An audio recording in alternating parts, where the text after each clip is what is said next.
जय हिंद दोस्तों, वंदे मातरम। जिस योगी बाबा के बुलडोजर मॉडल से chief justice of India BR Gavai साहब को तकलीफ हो रही थी, उसके एक्शन के बाद में अब योगी सरकार की सुप्रीम कोर्ट से बड़ी जीत की खबर सामने आ रही है।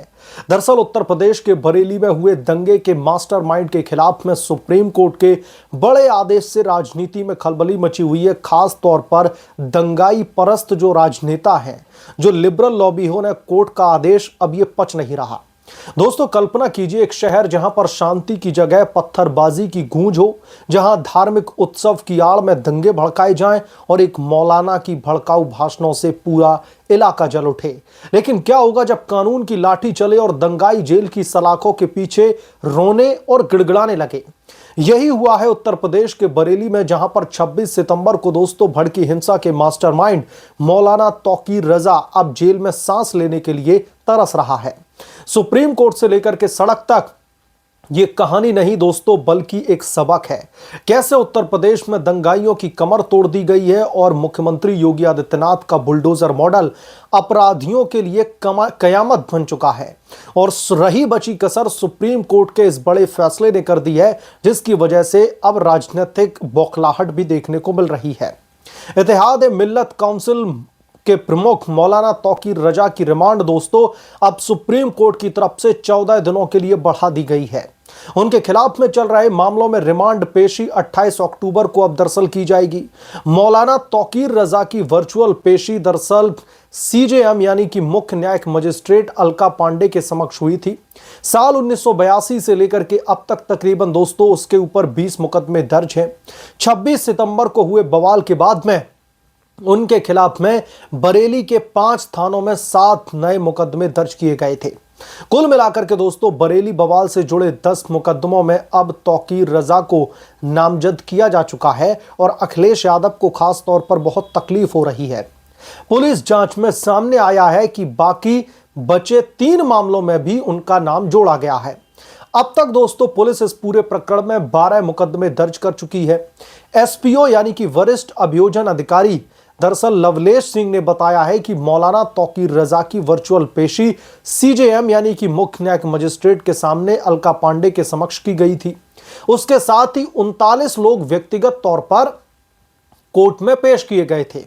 SPO ने मुख्य न्यायिक मजिस्ट्रेट के समक्ष पुलिस को अपना दरअसल पक्ष रखा और 14 दिनों के लिए न्यायिक रिमांड पर जेल में रखा जाएगा। अब दोस्तों इस प्रकरण पर अगली सुनवाई अब 28 अक्टूबर को होगी। मौलाना तौकीर रजा फतेहगढ़ सेंट्रल जेल में दरअसल वर्चुअली वहां से उसको सुनवाई के लिए जोड़ा गया था। उन पर बरेली में बवाल भड़काने का आरोप है। पुलिस ने उन्हें बरेली बवाल का मुख्य सरगना भी बताया है। बरेली दोस्तों उत्तर प्रदेश का वो शहर है जो अपनी सांस्कृतिक विरासत के लिए जाना जाता है, लेकिन 26 सितंबर को यहां दंगों की चपेट में आ गया। ईद मिलादुन नबी के मौके पर आई लव मोहम्मद पोस्टर को लेकर के भड़की हिंसा ने शहर को जंग का मैदान बना दिया। दंगाइयों ने पुलिस पर पत्थरबाजी की, गोलीबारी की और पेट्रोल बम तक फेंके। और इस देश का विपक्ष चाहता है कि योगी की पुलिस उनसे डंडे से बात ना करे, जुबान से बात करे, भले ही ये शांति प्रिय लोग उनके ऊपर पेट्रोल बम फेंके। कई पुलिसकर्मी घायल कर दिए गए और शहर में तनाव फैल गया। इस सब के पीछे कौन? इत्तेहाद मिल्लत काउंसिल का मुखिया मौलाना तौकीर रजा, जिसे पुलिस ने हिंसा का मास्टरमाइंड करार दिया है। दोस्तों ये दंगाई कोई साधारण लोग नहीं थे, ये वो लोग थे जो धार्मिक भावनाओं की आड़ में अराजकता फैलाते हैं। व्हाट्सएप ग्रुप्स के जरिए लोगों को भड़काया जाता है। बिहार और पश्चिमी बंगाल से गुंडे बुलाए जाते हैं और शहर की शांति को तहस नहस कर दिया जाता है। मौलाना तौकीर रजा के करीबी मोहम्मद आरिफ जैसे लोग पोस्टर लेकर के भीड़ को उकसा रहे थे। सिर तम से जुदा जैसे नारे लग रहे थे। क्या ये अभिव्यक्ति की स्वतंत्रता है? बिल्कुल भी नहीं। ये सीधे सीधे कानून का उल्लंघन है जो समाज को बांटने और हिंसा भड़काने का काम करता है। ऐसे दंगाइयों की आलोचना क्यों ना की जाए? क्यों इस देश में एक ऐसा तबका है जिन्हें इन दंगाइयों के प्रति हमदर्दी महसूस होती है? निर्दोषों की जान जोखिम में ये लोग डालते हैं, अर्थव्यवस्था को चोट पहुंचाते हैं और पूरे समुदाय की छवि खराब कर देते हैं। उत्तर प्रदेश में ऐसे तथ्यों का दरअसल बख्शा नहीं जाएगा। वो समाज के लिए जहर है। 14 अक्टूबर को दोस्तों मौलाना तौकीर रजा को कोर्ट में पेश किया गया, लेकिन वीडियो कॉन्फ्रेंसिंग के जरिए। और उसे उम्मीद थी और उत्तर प्रदेश के विपक्षी नेता जिनकी हमदर्दी, उन्हें भी उम्मीद थी कि कोर्ट से शायद कुछ राहत मिले। फतेहगढ़ जेल से पेश हुए मौलाना को बड़ा झटका लगा, लेकिन कोर्ट से सीजेएम कोर्ट ने उनकी न्यायिक हिरासत को 14 दिनों के लिए और बढ़ा दिया, यानी कि 28 अक्टूबर तक वो जेल में ही सड़ेगा। और पुलिस का डंडा, तेल से जो पिया हुआ डंडा भीगा हुआ रखा हुआ, उससे उसकी पुछाई होगी। कोर्ट में पुलिस ने सबूतों का पहाड़ पेश किया, जिसके आगे मौलाना और उनके साथी रोने लगे, हाथ जोड़ करके माफी मांगने लगे, आरोपों से इंकार करने लगे। लेकिन सच तो दोस्तों ये है कि 1982 से लेकर के अब तक मौलाना पर 20 से ज्यादा केस दर्ज हैं और बरेली दंगे में 12 नए मामले जुड़ गए हैं। उसके करीबियों नदीम, डॉक्टर नफीस अहमद, अनीस असकलेनी समेत कई लोग जो हैं उनकी भी हिरासत बढ़ा दी गई है। पुलिस ने दोस्तों अब तक इस मामले में 105 आरोपियों को गिरफ्तार किया है, जिसमें आईएमसी से जुड़े 10 से ज्यादा नेता शामिल हैं। जांच में पता चला है कि हिंसा पूर्व नियोजित थी। देशी पिस्तौल, पेट्रोल बम और हथियार बरामद किए गए। इंटरनेट 48 घंटे तक ठप रहा। आसपास के जिलों में हाई अलर्ट जारी रहा। ऐसे में दंगाइयों की यह हरकत न सिर्फ शर्मनाक है बल्कि देशद्रोही स्तर की भी है।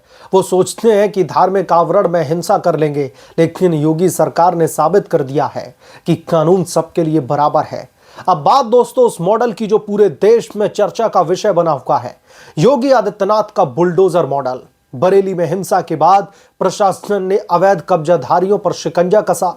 27 लोगों को नोटिस दिए गए, 15 दिनों में कब्जा हटाओ वरना बुलडोजर चलेगा। नतीजा क्या निकला? वो मुस्लिम परिवार जो पहले से मौलाना के नाम पर धमकी देते थे, अब आई लव योगी और आई लव मोदी कहकर के दया की भीख मांग रहे हैं। उनके बच्चे गलती मान रहे हैं, घर बचाने की गुहार लगा रहे हैं।